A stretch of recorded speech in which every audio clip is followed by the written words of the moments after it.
Welcome back to the channel, guys. I'm going to do another unscripted video. Sorry if you hear talking in the room on the other side of this wall. They're really loud right now because they're having a good time. They're drinking and stuff, and they had the door open, so they're very loud. There's not much I can do about that. I can try and turn it down a little bit in editing, but hopefully I won't have to do that too much. Anyways. So today I wanted to do an unscripted video, and one of the things I wanted to talk about that I figured we should probably discuss, especially on a channel that's about mostly anime, but also Gundam models, or models in general, probably eventually, is that you have tons of shows and models that exist that you could go for. And one of the biggest arguments that I see all the time, and it's something that, while it has some merit to it, it's also kind of stupid, and that is old versus new anime, and I'm going to extend that to also new versus old kits, because they all have their own pros. And as I talked about in one of my Gunpla videos, I think it was part 5 of the... Was it part 5? Yeah, part 5 of the Gundam Beginner's Guide series I've been doing.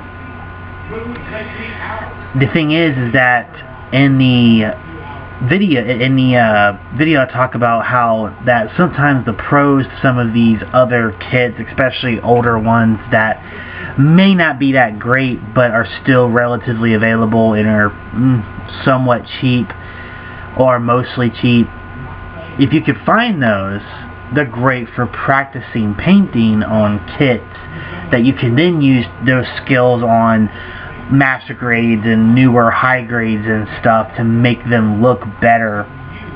If you want to paint them, of course. You don't have to, but if you want to paint them, you can use those older kits to practice on. That way you're not wasting a ton of money, and you're not painting on a kit that you want to actually display or whatever. Like with some of these practice kits, a lot of people will use a practice kit, build it, see how it turned out, may or may not keep it, they might sell it, or in some cases, if it's really atrocious, they'll just toss it out and throw it away. But a lot of people complain about how, I don't watch old anime, I don't do old kits. And it's like, okay, but why? Is your reasoning because it's old that it's bad? Which is not true. I mean, if that was the case, Gundam wouldn't be so popular as it is. It's a 40-year-old series. I mean, clearly, that's a pretty long time for a anime show to still have any kind of show coming out, whether it be multiverse or spin-off or even a continuation. That's a long time. And even other mecha anime, or even just other anime in general, yeah, they may have had a sequel, or they may have had a spin-off or something in recent years, but if you was to look at how much of a gap between the original and some of the newer ones, there may be a good, 10 years or even longer in between the shows. So that shows you that sometimes it doesn't consistently happen, but with Gundam, it's consistent. There's a lot of shows that you can see from way back in the day, but there's less of a gap between the shows. So in my opinion, that shows that clearly there's a lot more of an importance there. Regardless if it's good or bad, it's more important than it may seem. So whenever you look at something that's old, if your first instinct is to say that it's bad because it's old, well then that's just ignorant. Yeah, there are some things that are definitely bad because of its age. There's no argument here. Sometimes for example, just looking at my video with an older camera on an older laptop from probably at least 5-6 years ago, this quality really isn't that great. And anyone who has eyes can see that. I know it's true, which is why, of course, I want to try and get a better camera for this type of video, but in the end, this is what I got for right now. But anyways, with a camera this old and a laptop that's this old, well, actually it says Windows 7, so this might have been 2007 or 2008 we're talking about here for this laptop, so it might be older than I thought. Anyways, when you think about it that way, just because something's old doesn't mean it's bad. Yes, it may visually not look as good. The quality of the visuals might not look that great, especially if it's done on a certain type of film where it can degrade pretty easily over time and sound warped and stuff. Yeah, that kind of sucks. But if it's not and it's just, you know, old, yeah, quality of the visuals may not be that great, and that's understandable. And of course, if it can get re-released, it would be better. You know, they'd improve the visuals, of course. They don't want it to look so crappy. But that doesn't change the story. It doesn't change the characters. You know, you might not enjoy the story, and that's fair. But if you do like the story and the newer shows, why not check out the older ones? I mean, it's the same series, or same franchise at least. There may be something that you can still get into. Same thing with characters. If there's a character that you really like in some of the newer shows, why not check out a character from the older shows? But it also comes to, where do you have a cutoff? Some people say that basically anything that's 5 years older, 5 years old is too old for them, and they don't consider that to be something that is worth dealing with. Rather it be watching it or building it. In the case of you know, little Gumple kids here, I still have my Freedoms up here. I haven't done anything with them yet. I'm going to put this one back downstairs soon, but you know, the rest of them are going to need to be reviewed before I can put them downstairs, because what's the point? You know, I just brought them up here for a video, but I might as well go ahead and do reviews of them, you know, which I've already done this one, so next one would be the high grade, I believe. But yeah, it's like, just because they're old doesn't mean they're bad. You know, you have things that are going to be not as good, of course, but you can always work around that, or think, I could see why this is annoying now, but back then this probably wasn't that big of a deal. Or, man, this was probably so good back then. You know, like, why don't you look at it that way? Look at it as if when this was new, would this have been as much of a problem for me? Or am I just pampered little turd who's so used to the newer way that, you know, Bandai does their kids? You know, maybe you've only been doing it for 2 years and you're used to all the new stuff and things that are just, you know, 5-6 years ago. You're like, man, this is so, like, antiquated, I can barely even build this. And it's like, come on, man, come on, don't act that way. You know, it's like, when you have that kind of attitude, you shut yourself off from tons of things that you could like. You know, just with anime alone. You know, not even Gundam, just anime. A lot of people, myself included, basically say that anything that's like older than 2000, I consider to be an old show. Nothing wrong with that. But some people, of course, have a different perspective. Some say only 10 years ago, some say 5. But regardless of how you classify it, at a certain point, you have a cutoff where you're like, this right here I consider to be old. And even if you have that cutoff at 2000, you know, 2000 being the year that you have a cutoff where you consider anything older than that to be old. So 1999 and back, you call old. Alright, fair. That's fair. Just within 1999 and back, you have literally hundreds of shows that are animated, that are anime from Japan, that you could enjoy and watch. And just because they're old doesn't mean that they're bad. You know, it's just like you're cutting yourself off. You have so much you could check out. So much. You know, you have old school, like, Super Robot shows from the 70s. You have other real robot shows from the 80s. You have, you know, the mixture of the two in the 90s and other experimental 90s mecha anime. You have tons of different types of other shows, and you can see the progression of them, like Super Sentai shows, and how they basically went from anime to live action with like Power Rangers and stuff, and other live action shows that were over there that never came out over here. And then of course you have what's it called? Magical Girl shows. Magical Girl shows started in like, I think the 60s, but they didn't have the same idea of Magical Girl shows as they do now, and then they progressed and became what we know of, and you can see that change over time. And I think watching older shows that still have the same genre existing today, and you watch some of the earliest ones, and you like slowly watch through all these different shows that lead up into what you have now, is really cool to see that progression, but actually experiencing it. Yeah, I mean, it's cool to look up a video on YouTube or whatever and see, you know, I don't know, mecha anime openings from the 60s up to now. That's cool, and seeing it does give you an idea of how it changed, but you're not truly experiencing it.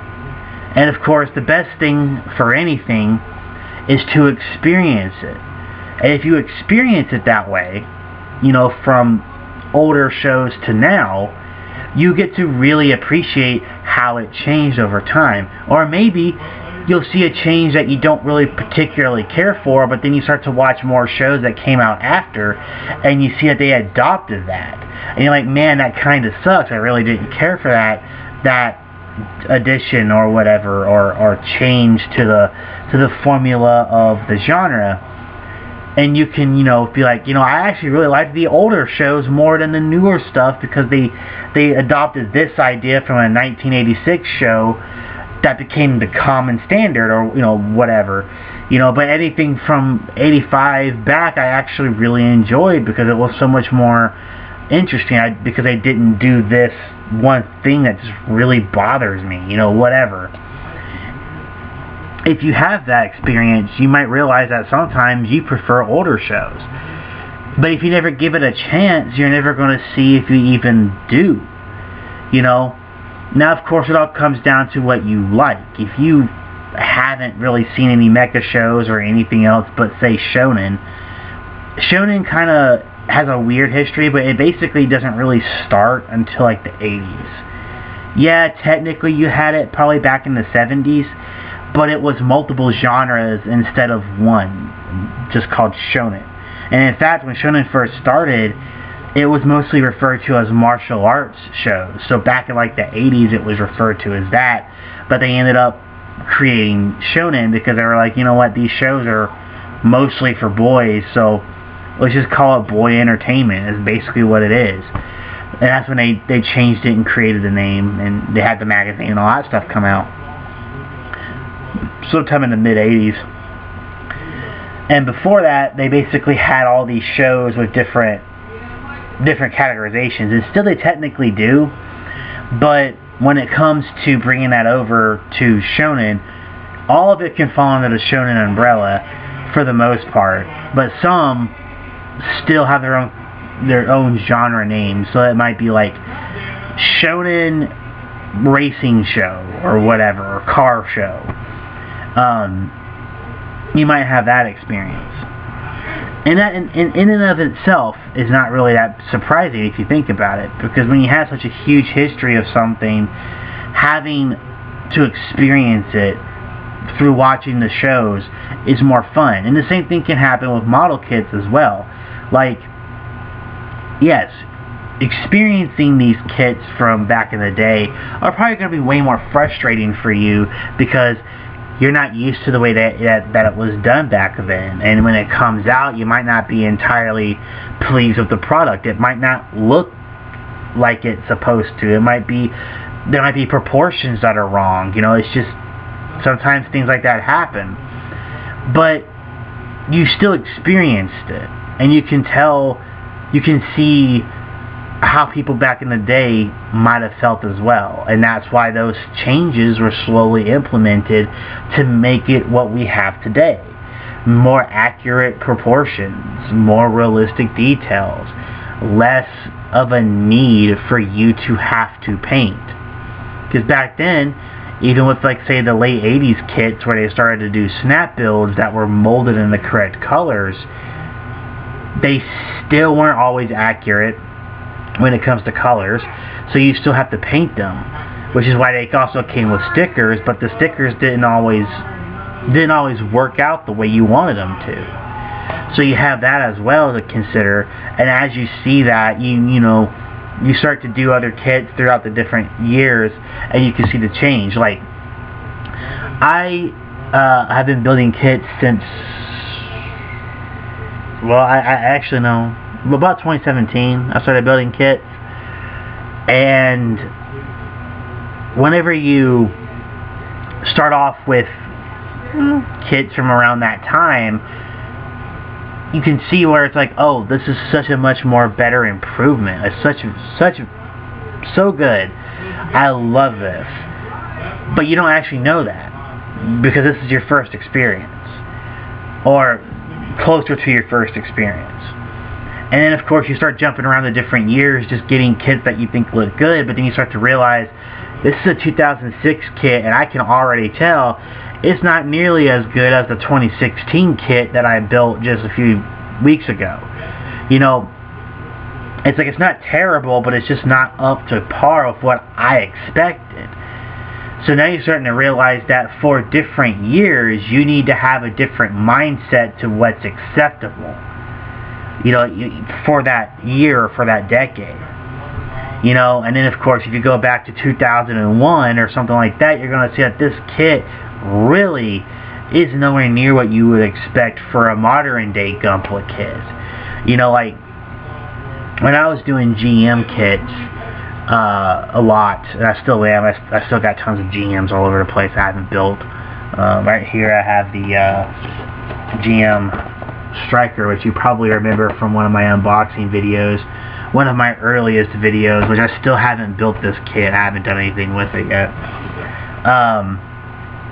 That's just what happens whenever you are a modeler. You end up having, other things become priority, and you don't really have the time to do modeling the way you want. That's just how it is sometimes.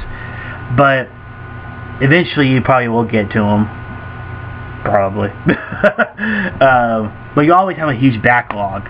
And, I got that kit, I got 2 kits over there, I got a kit right next to me over here, I got like 4 or 5 of them over here, and then I have like 4 more coming in from Canadian Gundam. So, I have that going on. But when it comes to building kits, they're all from different years. Some of them are newer, and like this Striker right here is from 2006, so I'm already expecting a different feel for the kit. Like, I know that it's not gonna be quite as amazing as a 2018 or 2020 kit. Something that's a lot newer will just feel different. You'll experience a different way of constructing it, and it may not be a great engineered kit, and you might, this isn't that good, it's falling apart, things are too loose, and I won't know until I start building it, And that's just how kits are. And this doesn't just go for Gundam kits, this goes for any kit. Airplanes, car kits. Like, I've only built a handful of what's known as the traditional glue and model kits. Mostly because I have experience. I did it a few times and I never did a great job. One of my first kits was an Audi R8, a 2008 Audi R8, and I think it was like a 2010 kit or 2009 kit or something like that. And I built it in auto shop class, and it was horrible. Granted, you also had other people trying to help you build the kit. It was like a group project thing, and it was cool. It was a nice break from just sitting in class and learning about cars through textbooks or working on real cars, which was more fun, obviously.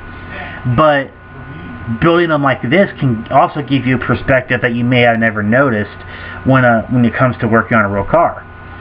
And we had this kit, and I really didn't want it, but all the other kits ended up getting picked before us because there was like a bunch of other kits. Most of them were old school muscle cars, which of course I wanted to work on, but most of the guys in there wanted to work on the old school muscle cars. So we basically broke up into like 4 different groups of 4, and there was like there's like 8 or 12 of us, like 12 different groups, and there was basically that many kits. So we basically put our groups in a hat and we picked them, and by the time our number got pulled, all the muscle cars were gone, and what we were left with we weren't really interested in, so we grabbed the Audi R8 because it was the only supercar that was available, which means it was the only relatively interesting one to us. So we built it, and it was horrible. Most of us didn't know anything about model building. I knew a little, but that was only through secondhand watching my dad do models from back in the day. So I understood the basics, but I didn't have experience with it yet, really. So when we built it, it was horrible. It was leaning like this. The whole back axle wasn't mounted properly. The engine bay was crooked. The window wouldn't go on the back. The interior was horribly painted because I painted the interior. I wanted it to be orange, but I didn't realize that the brush I was using someone else had used to paint something else black. So there was still black paint in the bristles, and I didn't know that. So I dipped it in my orange paint, and I started painting it, and when I pressed down, all this black paint started to swirl in my orange paint. So you have this orange interior with black swirls in it. It makes it look unique, but it doesn't make it look good. It was so bad. In some areas had an over amount of glue or cement, while other areas had hardly any cement. So things were falling off, or wouldn't move properly, or wouldn't open when they were supposed to. So yeah, it was horrible. And I was like, you know what? I like models, but I'm really not. It's not for me. Well, then I ended up getting some models through my fiance back when we first got together.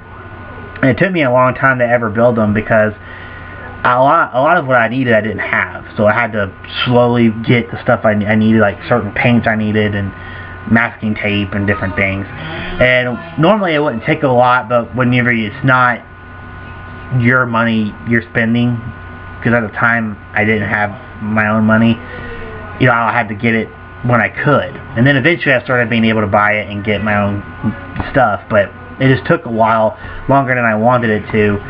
And also, while I did like them and I was interested in building them, I was really concerned, and I was just like, maybe I'll wait a little bit longer.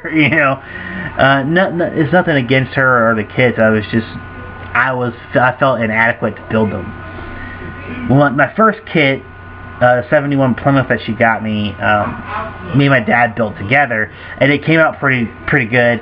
Only problem is that one of the mirrors fell off about a year ago, which means I'd have to redo it. I have to put it back on, but when you put cement right there, it can mess up the paint, and I haven't done that yet, so that kind of sucks. At the end, I also ended up doing the other kit that I got from her, which is a 55 Chevy Bel Air. Unfortunately, my dad really couldn't help me too much with that because he was on his deathbed, and I was about 40% done with the kit. I had it all painted, mostly painted, and I was starting to build the sub-assemblies. I had put the engine together, and the chassis was mostly done, and it was coming out really good.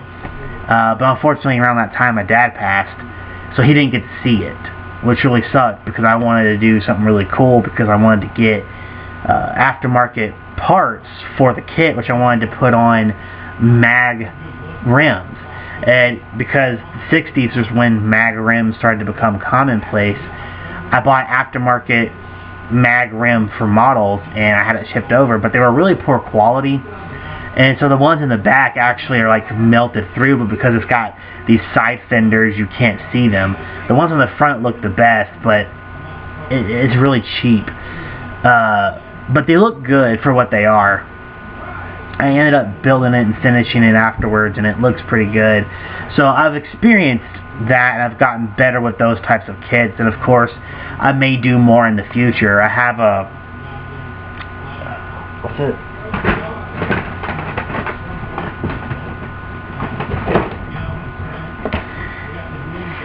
A Kodak film NASCAR, which I believe this is a 80s NASCAR car or a 90s. It should be luminous. It might be a 90s. But like a 90s, like a mid-90s NASCAR car for Kodak. And it's an AMT kit. Well, AMT Ertl, because of that merger that they had to do. And I can look at this kit and be like, yeah, this is probably going to be a little easier than the 55 I built, because it's a newer kit, and it was also made by a different company, which was Revell. And yeah, I mean, it doesn't look overly difficult compared to the other one, but it's got a lot more, not as many runners actually. It's got like 3-4 runners, while the other, my 55 and my Plymouth had like 6 or 7, maybe I think 12 actually. There's the tires. Some dust on it. And this is clearly an old kit. Like, this is an old kit from back in the day. Like, it's not a new kit. It's not a re-release. This is an old kit. Someone bought it back in the 90s, had probably plans to build it, and never got around to it, and either passed away or just gave it to somebody else because they're like, you probably can do something more with this than I can. And then it ended up getting passed on to somebody else, and then it ended up getting passed on to me, because all those people that ended up getting it passed on to them don't build models, but I do. I build a different type of model, which is usually snap fit, which is what Gundam kits are. This is a more traditional model kit, which I have a little experience with, but I've learned more through watching other people on YouTube, like how to build these types of kits and what's the best way to do it. We need to get primer and different things, but that's a different story. But like, you know, I can experience this kit and be able to tell you later on, is this older kit still good today? And sometimes the biggest thing about model kits, especially companies that do these more traditional glue and glue kits, like glue and paint kits, they typically have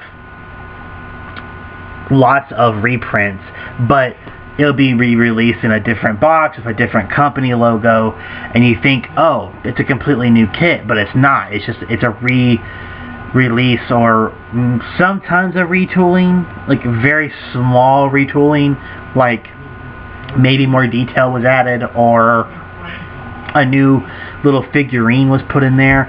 Sometimes that will happen, where things will be retooled a little bit, or like they'll cut off the roof and make it a convertible, but other than that, it's the same as the 1980s, you know, Ertl kit, but now it's being redone by you know, AMT or whatever, you know. I just did that because it's right here, but you know what I'm saying, like, stuff like that happens a lot with these types of kits, and that's cars, boats, model aircraft, military aircraft, or military models. And of course you have figurine models, and you have all kinds of different models. And technically Gundam kits are figurine and mecha models because they are humanoid. So that's pretty interesting. I didn't know that. I just thought they were mecha snap fit kits, and I didn't know any difference between them. But snap fit kits are pretty interesting as well, because they stretch back pretty far as well, so you have different experiences there. And there's snap fit kits for military vehicles like airplanes and stuff, so it's interesting. I didn't even know those existed for a long time. I thought that it was just, you know, just Gundam kits are snap built, or just Bandai. I thought only Bandai did snap build kits. But I've come in to realize that all kinds of companies do snap build kits. Hell, even Revell has some snap build kits. There's a Warthog, there's a Halo Warthog from Revell I want to get. Kind of sucks because it's the more 343 Industries design, but it still looks really cool, and I want to get it, check it out. But the thing is that, you know, my experience with snap build kits makes me feel that I could do any snap build kit. But that may not be true. I might not be great at all at doing vehicle snap build kits like cars or airplanes, you know. But I can do a mecha, you know. But I'm pretty sure if you could do a mecha, you can do one of those. But sometimes, even though they're snap build, those kits still require paint sometimes. Not always, of course, depends on the kit, but sometimes some snap build kits do still require paint. So that'd be a new experience for me, having a snap build kit requiring paint. But, you know, older kits get reissued from different companies and the molds get shared around, and so this kit may still be available, this Kodak film kit, but it might be for a completely different car with different liveries, but it's the same, you know, well, not different car, but different driver with different liveries and stuff like that, but it's the same kit. That might be the case. It might be, you know, still available. So this is basically just me talking about, you know, if you don't be so anti-old just because it's old. You know, yeah, some things won't be as good, and that's to be expected. But you should take that with consideration of this was new at some point, and at some point this was probably like top of the line, the best that they could do. That's not always the case. Sometimes things came out back then that were just thrown out without any consideration and were horrible kits. That's true for Gundam, it's true for cars, it's true for airplanes, it's true for anything. Some will just not be that good. But there are some that will always have some prestige. And if you hear like, oh, this Tamiya tank kit is great, and you build it and you're kind of disappointed because you've built other tank kits that you felt were better, but then you realize that this Tamiya kit came out in 1985 or whatever, and people are still saying it's good, that should show you that there's some respect that had been gained through that kit. So that in and of itself is something that you should keep in mind, that sometimes older kits have prestige because they were so good back then and continued to be preferred even over newer kits of the same vehicle from other companies or the same company. You know, so you got to keep that in mind as well. Also, sometimes older kits can cost a lot more because they're not as reproduced. So it just comes down to what you're looking for. But yeah, just don't be so anti-old. You know, just because something's old doesn't mean it's bad. And you could be missing out on awesome shows like Shonen. Like I mentioned earlier, I completely got sidetracked. That's what happens when you do unscripted videos. But if you look at Shonen anime, something like Ranma 1/2, you know, started in the late 80s, became a 90s show mainly. You know, great show, awesome martial arts show that was, you know, created, hilarious, really funny, and also really cute. And I love it. I think it's one of the best shows from the 90s, with its issues of animation, mostly due to budgets, of course, and economy. But that's not the point.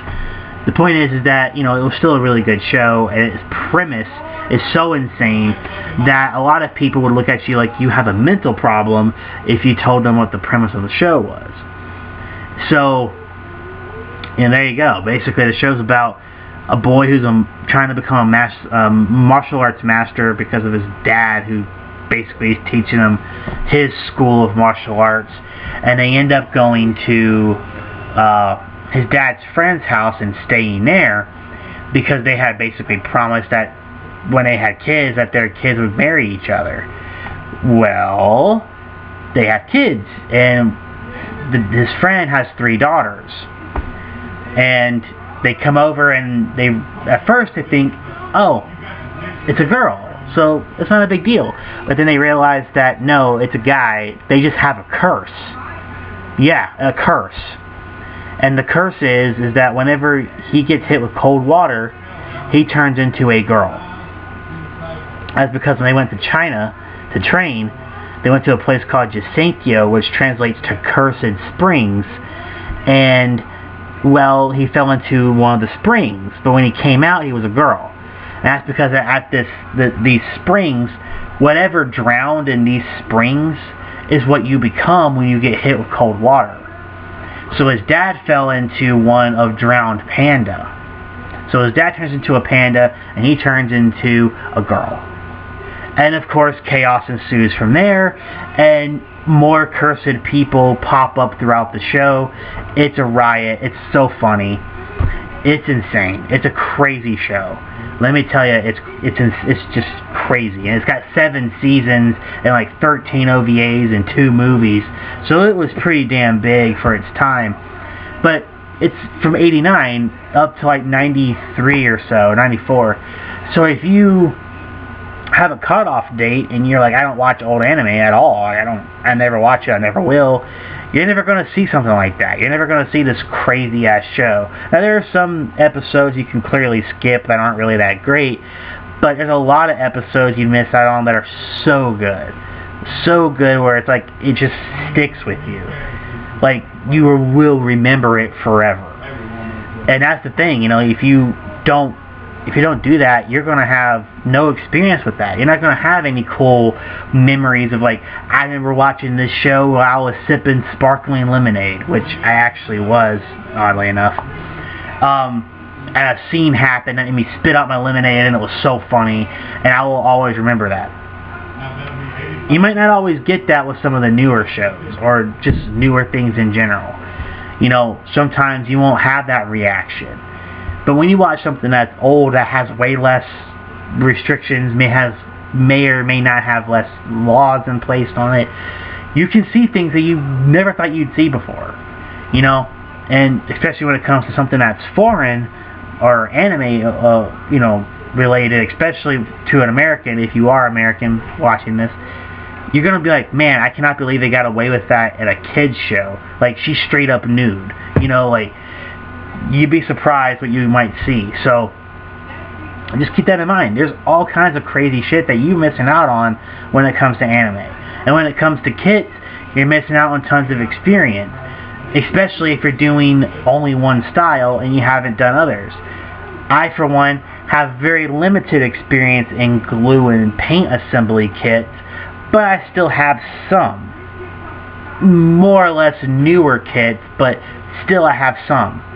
I'll get a little bit more of an older glue and paint experience with this kit here once I get around to doing it, which I don't know when that's going to be. It might be a long time. So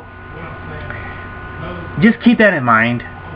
Just keep that in mind. You know, old things are not bad. Give it a try, and maybe, just maybe, you'll enjoy yourself a lot more than you thought you would.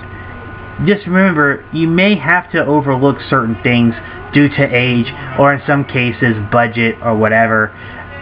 You know, if it still bothers you, mention it, but at least understand that it may not be because it's old. Sometimes it is, sometimes it isn't. Just, you know, keep it in mind, critique it, but don't hate it straight up just because it's old. That doesn't make any sense. Like, Zoids is amazing, and I'm in the middle of watching Zoids New Century, I think, New Future Century or something like that. It's the 3rd show, but it's the one that's got the snail mobile base, and they do like battles, but then they have another group that does unsanctioned battles. It's that one. I love it to death. I think it's absolutely amazing. I know it's probably not the best show in the world, but I think it's awesome. Yeah, some of its animation, especially the CG animation with the Zoids, looks pretty dated by comparison, because this was like 2002 or whatever that I'm talking about here. So, of course, it's not going to look that great. But, in the end, it's still really fun to watch, and it's so cool, and it makes you want to get one of the kits that are insanely expensive, and I probably won't get one for a very long time, but they look really cool, and I want to get one. But in the end, that's what I'm just saying. You know, keep in mind, old stuff, not always bad. At least attempt it. You know, you might see what you You might experience something you never thought you would. That's all I'm saying. So, this is Yokai. I'm signing out. I'm trying not to make this video too long, but it's already like 40 minutes and I didn't realize that. Whoops. That is not what I intended to do. I just kept ranting on, and I still am, and it's making the video longer. But anyways, hit the like button, subscribe, notification bell, share the video. That would really help. Leave comments. That really helps way more than you think. So if you have anything to say, say it. I don't care if it's, you know, helpful or not. You can just type, call me an asshole, call me that. I don't care. Just put it in the comments. Anything helps. So, I appreciate it. Yokai's out of here.